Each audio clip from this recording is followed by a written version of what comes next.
మీ మోకాల నొప్పులకు ఎటువంటి సర్జరీ లేకుండా ఎపియాన్ పెయిన్ క్లినిక్ అందిస్తున్న అత్యాధునిక చికిత్స. ఐ క్యాన్సర్స్ అంటే యూజువల్గా ఏదైనా క్యాన్సర్ అంటే ఒక అబ్నార్మల్ గ్రోత్ అన్నమాట. మన బాడీలో ఏదైతే సెల్స్ ఉంటాయో ప్రతి స్ట్రక్చర్కి దానికి అవసరం ఉన్న సెల్స్తోనే అది దాన్ని కాంపోజిషన్ ఉంటుంది అనమాట. సో ఇదే సెల్స్ ఒక ఎగ్జాజరేటెడ్ లెవెల్గా మల్టిప్లై అయిపోయినప్పుడు దాన్ని ఒక ట్యూమర్ లేదంటే క్యాన్సర్ అంటాం. సో ఐకి సంబంధించి చూస్తే మనకి డిఫరెంట్ లేయర్స్ అనేది ఉంటాయి. ఫస్ట్ అనాటమీ, ఐది ఏదైతే అనాటమీ అనుకుంటామో అది చూస్తే మనకి ఫస్ట్ నల్లగుడ్డు లేదంటే కార్నియా, దాని వెనకాల మనకి ఐరిస్, మన కన్నుకి ఏదైతే కలర్ అనేది ఇస్తుంటుందో దాన్ని ఐరిస్ అని అంటాం. దాని వెనకాల మన న్యాచురల్గా వచ్చే లెన్స్. ఈ లెన్స్ అనేది ఒక ట్రాన్స్పరెంట్ స్ట్రక్చర్ అనమాట. ఈ లెన్స్ మనకి ఆల్మోస్ట్ 60% ఆఫ్ ద కన్ను ఏదైతే పవర్ ఉంటుందో ఈ లెన్స్ ద్వారా వస్తుంది. దాని తర్వాత వచ్చే భాగం అంటే మన కంటి నరాలే రెటీనా అని కూడా అనుకుంటాం. ఈ రెటీనా పోగా దీని వెనకాల ఆప్టిక్ నర్వ్ అనేది ఉంటుంది అనమాట. ఈ కంటి నరమే మనకి కంటి నుంచి దీని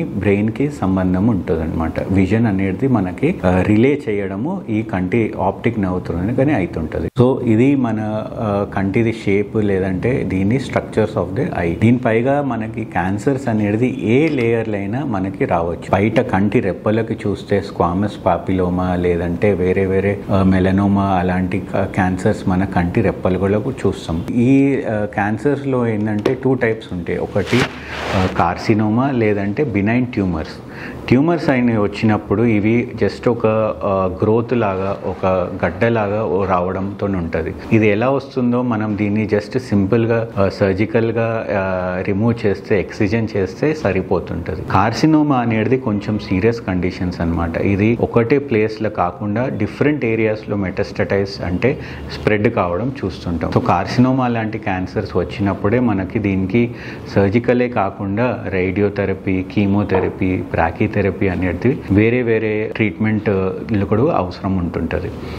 సో ఐలో వచ్చే క్యాన్సర్స్ కంటి రెప్పల తర్వాత మనకి నెక్స్ట్ ఐరిస్. ఐరిస్ అంటే మన కన్నులో ఏదైతే కలర్ మనకి ఇప్పుడు మన ఇండియన్ పాపులేషన్లో బ్రౌనిష్ ఐరిస్ ఉండడం ఎక్కువ, లేదంటే కొంచెము యూరోపియన్ అమెరికన్ పాపులేషన్లో బ్లూ ఐరిస్ లేదా బ్లూ గ్రీన్ ఐరిస్ ఏదైతే కలర్ ఉంటుందో దీని త్రూగా. సో ఐరిస్ అనేది ఒకటి డెన్స్గా ఎక్సెస్గా బ్లడ్ సప్లై ఉన్న ఏరియా అనమాట. సో దీనికి మనకి ఎక్కడైనా బాడీలో వేరే క్యాన్సర్స్ వచ్చినా కానీ కూడా ఇవి బ్లడ్ సప్లై త్రూగా ఐరిస్ మీద మెటాస్టసైజ్ కావడం లేదంటే ఐరిస్ మీద కూడా గ్రోత్ చూస్తుంటాము. ఐరిస్ మెలనోమా, లియోమయోమా, అడినోకార్సినోమా లాంటి కండిషన్స్ మనము ఐరిస్ లో చూస్తుంటాం. ఇది టిపికల్ ప్రెజెంటేషన్. మనకి ఈ ఐరిస్ లో ఒక స్వెల్లింగ్ లాగా, డిఫరెంట్ స్వెల్లింగ్స్ లాగా మనకి కనిపిస్తుంటది. ఇలా ఏదైనా చూసినప్పుడు బాడీలో వేరే ఏదైనా స్ట్రక్చర్ లేదన్నా ఆర్గన్ మీద మనకి క్యాన్సర్ ఉందా లేదా అది చెక్ చేసుకోవడం, లేదంటే దీన్ని ఒకసారి ట్రీట్మెంట్ చేసుకోవడం కూడా ఇంపార్టెంట్. దాని వెనకాల వస్తే రెటీనా అనేది కూడా మనకి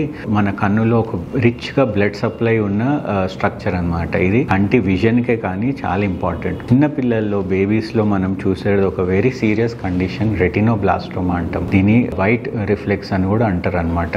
ఇది దీంట్లో అనేది ఈ రెటినోబ్లాస్టోమా ఏంటంటే కంటి నరాల్లో వచ్చే క్యాన్సర్. ఇది ఒక చాలా సీరియస్ విజన్ థ్రెటనింగ్ కండిషన్ అనమాట. దీంతో మనకి విజన్ అనేది బేబీలో చాలా తక్కువ అయిపోతుంటది. దీన్ని ఎర్లీగా డిటెక్ట్ చేసి ట్రీట్ చేయకపోతే కన్ను కోల్పోవడం కూడా చూస్తుంటాం. దీని ట్రీట్మెంట్ అనేది చాలా మట్టుకు మనము కంటి ఎక్సిజన్ అంటే ఆ కన్నుని తీసేయడమే చేయాల్సి వస్తుంటది, లేదంటే ఇది వేరే ఏరియాస్ కి బాడీలో ఎక్కడైనా కూడా స్ప్రెడ్ కావచ్చు. సో చాలా యంగ్ ఏజ్ లో చూసే ఒక వెరీ డేంజరస్ క్యాన్సర్ అనేది రెటినోబ్లాస్టోమా అనమాట. సో పిల్లల్లో రావడంతో మనము దీన్ని తొందరగా జాగ్రత్త తీసుకొని ట్రీట్మెంట్ చేసి సర్జరీ చేయించుకుంటేనే ఇంకో కన్నుకి రాకుండా, విజన్ అనేది డ్రాప్ కాకుండా మనము జాగ్రత్త చూసుకోవచ్చు.